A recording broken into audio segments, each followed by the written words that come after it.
Trophy 2025 సెమీస్లో ఓడి ఇంటి ముఖం పట్టిన దక్షిణాఫ్రికా జట్టులోని డేవిడ్ మిల్లర్ ఐసీసీపై విమర్శలు గుప్పించాడు. హడావడి గందరగోళం షెడ్యూల్ కారణంగానే సెమీస్ కోసం సన్నద్ధమయ్యేందుకు తమ జట్టుకు తగినంత టైం దొరకలేదని ఆరోపించాడు. 1:40 విమాన ప్రయాణమే చేశాం, కానీ వాస్తవం ఏంటంటే మేము అలా జర్నీ చేయడం కరెక్ట్ కాదు.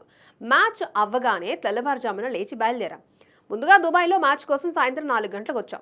భారత్ న్యూజిలాండ్ మధ్య మ్యాచ్ అవ్వగానే తర్వాత రోజు ఉదయం 7:30 గంటలకు మళ్ళీ పాకిస్తాన్కి బయలుదేరాం. 5 గంటల పాటు జర్నీ చేశాం. దీంతో మాకు సెట్ అవ్వడానికి సరైన టైం దొరకలేదు అని మిల్లర్ చెప్పుకొచ్చాడు. అయితే ఈ ఛాంపియన్స్ ట్రోఫీ గ్రూప్ స్టేజ్లోని ఆఖరి లీగ్ మ్యాచ్ వరకు కూడా సెమీఫైనల్లో ఏ జట్టు ఎవరితో తలపడుతుందనేది క్లారిటీ రాలేదు. అయితే టీమిండియా సెమీస్కి అర్హత సాధిస్తే ఆ మ్యాచ్ దుబాయ్లోనే నిర్వహిస్తామని ముందుగానే షెడ్యూల్ అనౌన్స్ చేశారు. అందుకే గ్రూప్ బిలోని నాకౌట్ జట్లు ఆసీస్, దక్షిణాఫ్రికా రెండూ దుబాయ్కి వెళ్లాయి. అయితే గ్రూప్ స్టేజ్ ఆఖరి మ్యాచ్లో టీమిండియా విజయం సాధించి అగ్రస్థానానికి చేరుకుంది. దీంతో తొలి సెమీస్ కోసం ఆస్ట్రేలియా దుబాయ్లోనే ఉండిపోగా దక్షిణాఫ్రికా మాత్రం రెండో సెమీస్ కోసం వెంటనే పాకిస్తాన్కి తిరిగి రావాల్సి వచ్చింది.